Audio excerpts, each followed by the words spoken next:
अरे इनको చిన్న చిన్నాడే జర 3 కుర్చీలు అంటే ఇవ్వండి అలా కూర్చొనిగా 3 కుర్చీలు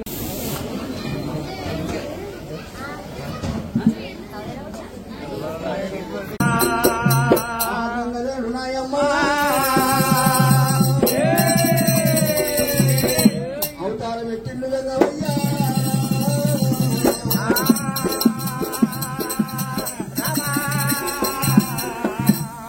అయితే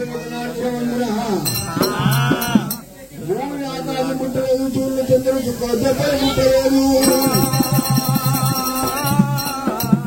అమ్మ భక్తులు ఎవరు సత్యలేదమ్మా నిశ్శబ్దమూలో గుడ్డుగా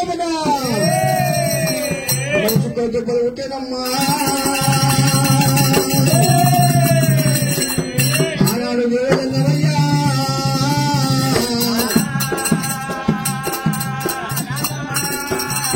ఆనాడు ఒకవేళ శక్తి చిత్రకాన్ని ఉంచుకోవడం 1,000 మాత్రమైనా శివుడు శక్తిని బసమల్ల చేసినాడు ఎమ్మనారా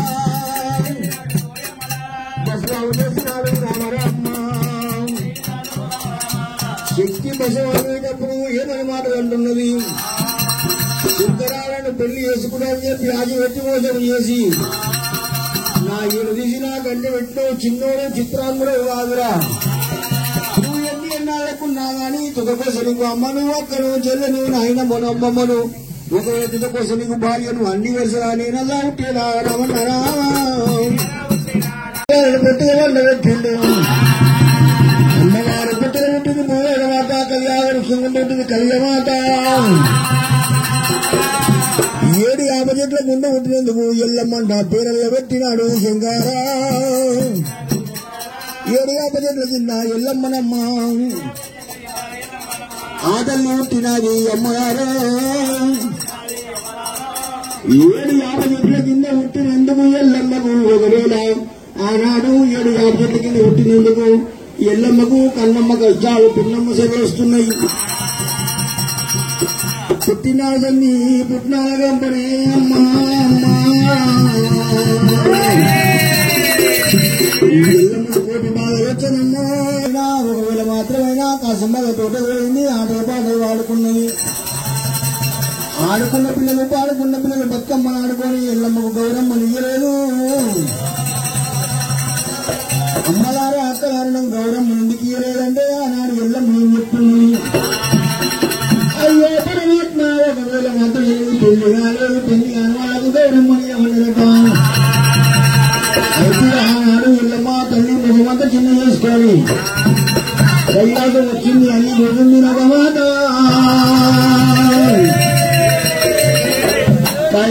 అక్కడ చిన్న పోయింది ఎల్లమ్మరా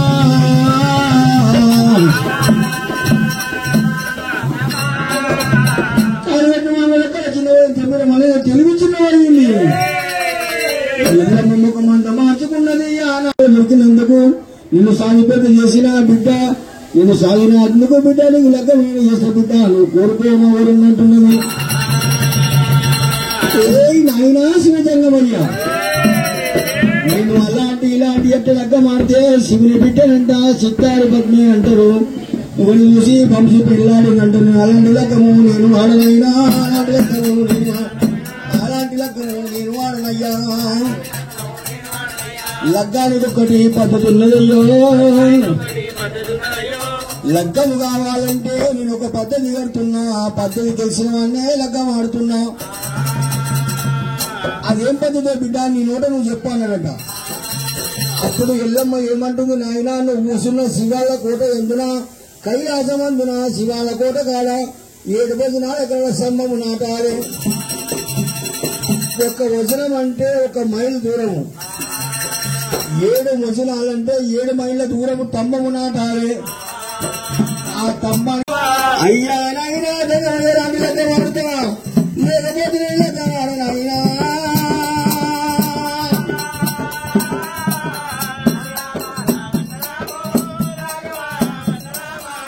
అనవరకల్లా అప్పుడు బిడ్డ ఎల్లమ్మ ఏమంటున్నది, సరే బిడ్డ ఇంత పెద్ద పద్ధతి నువ్వు కడుతున్నావు, పద్ధతి నేను చేస్తానని చెప్పిండు.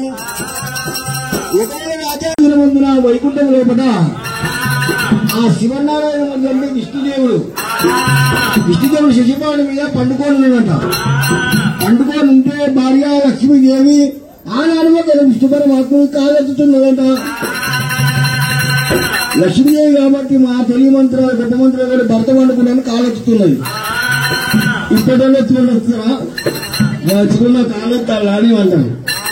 ఆనాడు లక్ష్మీదేవి కాబట్టి ఒకవేళ విష్ణు పరమాత్మని కాలెత్తుతున్నదంట. కాలెత్తుకుంటా ఏమంటున్నది, నా భర్తనే గొప్పవాడు, నా భర్తనే గోవిందుడు, నా భర్త కన్నా మించిన వాళ్ళు ఈ లోకంలో ఏ దేవుడు లేడు. ఎవరినైనా హతమార్చాలన్నా నా భర్తనే హతమారుస్తాడు. కానీ శివుడు సంతానం ఇస్తాడు, అప్పుడే కూకుంటాడు. పాపాత్మలని హతమార్చేది నా భర్తని, నా భర్త కన్నా మించిన దేవుడు లేదని చెప్పి ఆమె భవన్ని ఆమెనే పొగుడుతున్నదంట. ఇప్పటికైనా కూడా ఎవరి భార్యలైనా ఎవరి మొగన్ని వాళ్ళే పొగుడుకుంటారు. పక్కల మీద దూకుంటారా కొడుకు అంటున్నాడు. అంటే అప్పుడు విష్ణుదేవుడు ఏమన్నాడు, నీ మనసులో ఒకటి ఉన్నది, ఒకవేళ మీరు ఇంకొక మాట మాట్లాడినావు, నా దగ్గరున్న నువ్వు నా పక్కన బల్లాని వేరయ్యా, మరి ఒకవేళ మాట్లాడినా చూడబోతే నీకొక అవతారం ఇస్తే అవతారం ఎత్తుమనంట. స్వామి నేను ఏం అవతారం ఎత్తాలో, మళ్ళీ నేను వైకుంఠానికి రావాలంటే నేను ఏం అవతారం ఎత్తాలో అడిగిండు. మళ్ళీ నేను నీ చేతులకే రావాలి, నేను నీ దగ్గరనే ఉండాలి, నాకు అలాంటి అవతారం ఈ స్వామి అనంట. అంటే నాకు చిత్రుల వైపు పుడతావా మిత్రుల వైపు పుడతావా అని అడిగిండు. మిత్రుడు అంటేనేమో ఒకవేళ భక్తులాయ, శత్రువు అంటేనేమో ఒకవేళ మరి కోపతాపం ఉండాలి. అంటే ఒకవేళ మరి అదంటే ఎట్లా ఇదంటే ఎట్లా స్వామి అని అడిగిండు. నీకు అవతారం ఇచ్చగానే నీ ప్రాణం నా చేతిలో పోతే నా వైకుంఠానికి నువ్వు వస్తావు, నీ ప్రాణం నా చేతిలో పోకపోతే నా వైకుంఠానికి నువ్వు రావు అన్నాడంట. లే స్వామి నీ చేతిలో ప్రాణం పోయినట్టే నాకు వరమియ్య అన్నాడు. అంటే అప్పుడు విష్ణు పరమాత్మను ఆలోచన చేస్తున్నాడు. వరల చేతిలో చక్రమా కంచు గుబ్బాకోట రేపట తల్లి లింగాల దేవి తల్లి గుంట ఏగుడు వాళ్ళ గర్భాలను కార్తీక రాజు అవతారం ఎత్తాలి. అప్పుడు నేను విష్ణు పరమాత్మను పదమారి ఎల్లమ్మ గర్భాన పడ పరశురాముడు అయితే ఏమవుతుంది కానీ ఎల్లమ్మ నువ్వు బాధ పెట్టాలి. ఎల్లమ్మ నువ్వు బాధ పెడితే అప్పుడు వచ్చి ఎల్లమ్మ గర్భాన్ని నేను ఎల్లమ్మ కొడుకునే పుట్టి నీ ప్రాణాలు తీసేదా నీ చెన్నాడు కొడగా నీ రక్తంతో ఎల్లమ్మ కాళ్ళు గడుపుతారా.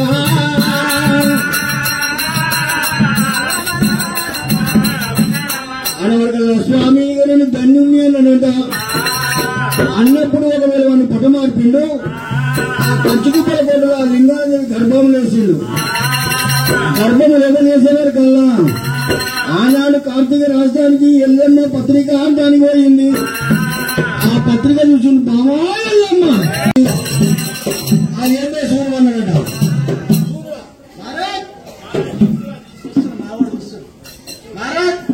చూస్తున్నా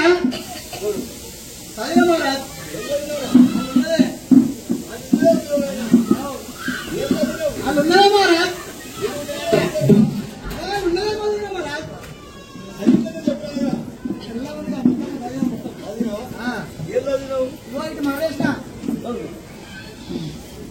నల్ల నల్ల ఉంది మహారాజ్. కట్టమంటే ఈ కర్ర కూర్చోవలసినట్టు కట్టు కట్టు ఉంది అంటే అప్పుడు ఎంత నాకు గొలుసు రాత మహారాజ్ ఇంటికి వస్తుంది మహారాజ్. లేదు మహారాజ్ తెలుగు ఉంది మహారాజ్ నాకు హిందీ వస్తుంది మహారాజ్. అంటే మొత్తం చదివే రాదు. బియ్యంలో పాస్ అయి నూకల్లో ఫెయిల్ అయినా మహారాజ్. అనవరకల్లా ఒకవేళ ముసిండు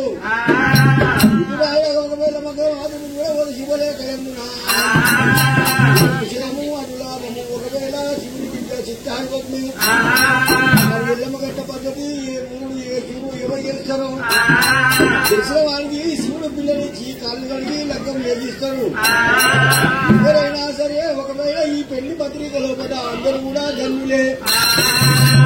ఎవరు వచ్చినా నేను పేదవాడు ఒకవేళ ఏ భక్తులు వచ్చినా గానీ ఏదైతే పద్ధతి గెలిచారో వాళ్ళకి ఇచ్చి లగ్గం చేస్తా అని చెప్పి రాసిందట. ఒరే మంత్రులారా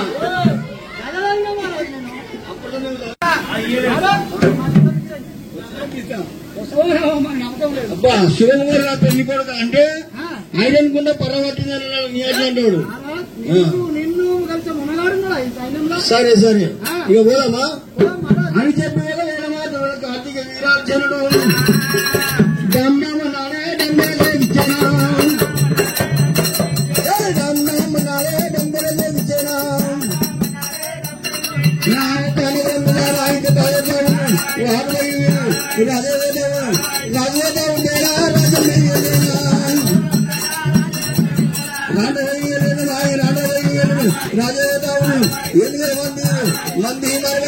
మంది మారగలమే వాళ్ళే చరే కైలాసం వస్తుంది అమ్మా. కైలాసం చేర వచ్చేవారు కదా కైలాసం చేర వస్తుంటే దేవాన్ని దేవతలు గనగల వణుకుతున్నారు. ఏమన్నా దేవుడే కార్తీక రాజే చిన్నవాడు సామాన్యుడు కాదు. ఇప్పుడు పద్ధతికి వెళ్ళకపోతే దేవాదేవుడు ఏమంటాడు వాడు పద్ధతికి వెళ్ళని పోయిండు చెంగు దగ్గర పోయిండు కింద అంటాడంట. ఆ దేవతలు అంటాడు ఒక్కరు చూసి నవ్వుతలేరు అని చూసి ముఖం అంతా మార్చుకొని కూర్చున్నాడట. అంతా లోపల ఆ ఏడు మీద కూసిన ఎల్లమ్మ తల్లి కళ్ళ చూసినది తల్లి ఎల్లమ్మ తల్లి కళ్ళ చూసి తల్లినమ్మ దేవి ఎల్లమ్మ ఎల్లమ్మ కళ్ళ చూసి మరే చిన్నవాడ కార్తీక రాజా నేను కట్టిన పద్ధతి పోతీవిరా మూడాది లగ్గం అవుతున్నదంట. అయితే ఆనాడు దేవతలందరూ ఏమంటున్నారు ఒకవేళ మగల కళ్ళ కలిగి పుట్టవంత ఉంది పెరుగుతుంది పురుషంతం ఉన్నది ఎల్లమ్మ లగ్గం చేశారు. నా భక్తులు నా పేరు మీద ఎల్లమ్మ లగ్గమని చేస్తారు. ఎల్లమ్మ లగ్గానికి అందరూ చేరవచ్చి ఎల్లమ్మ లగ్గం చేయమని చెప్పి ఆనాడు దేవునాటి పెట్టారమ్మా.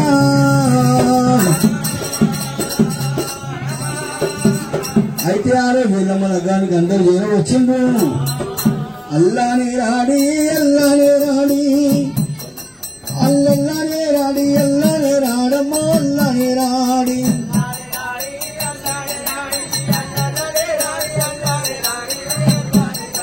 అల్లానే రాడి అల్లానే రాడి ఎల్లమ్మని రాజు పెళ్ళిళ్ళ నాడే అల్లానే రాడి.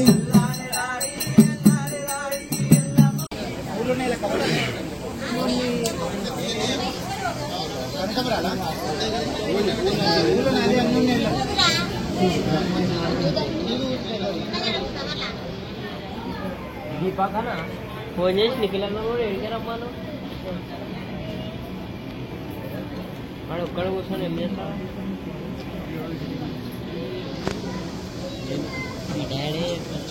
మా డాడీ యాప్లో ఫోన్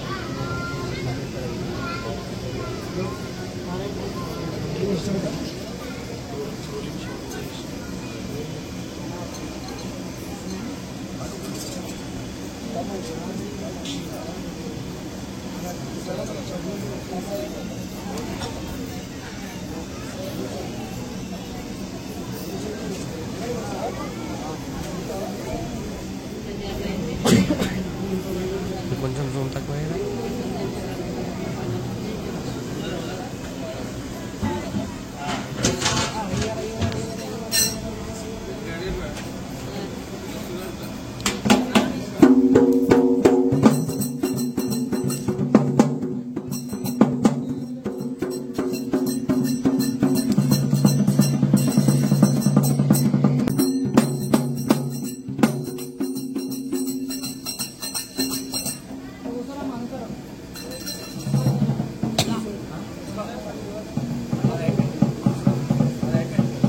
ముందర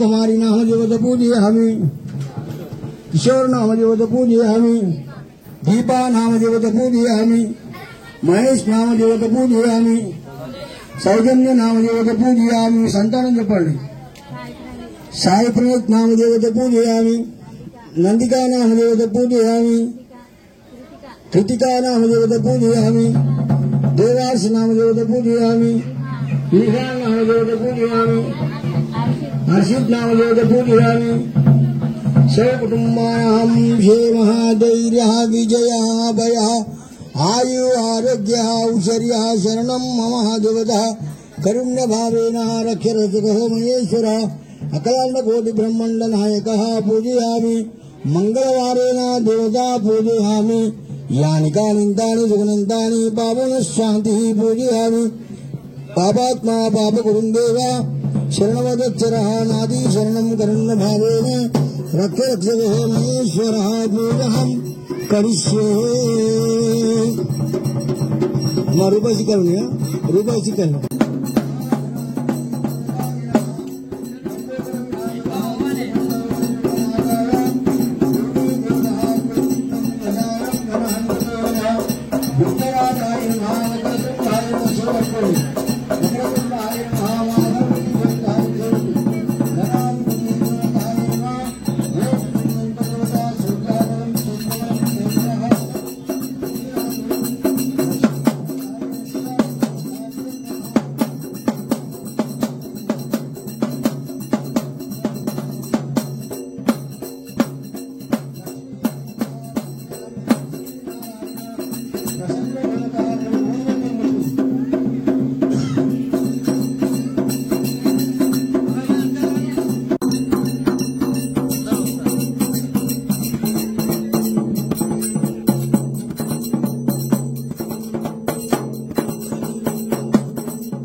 सिद्धोदगणाधिपति पूजां करिष्ये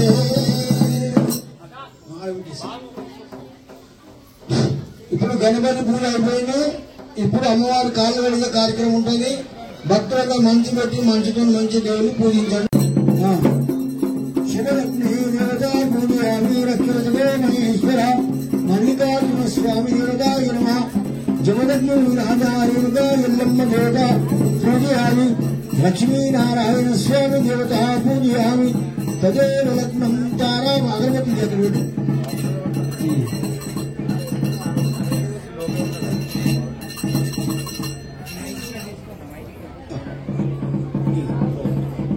ఇప్పుడు రెండు చేతులు పెట్టి దేవుడు కాదు రెండు చేతులు తదేవ లగ్నం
అమ్మవారు నీవేనమ్మ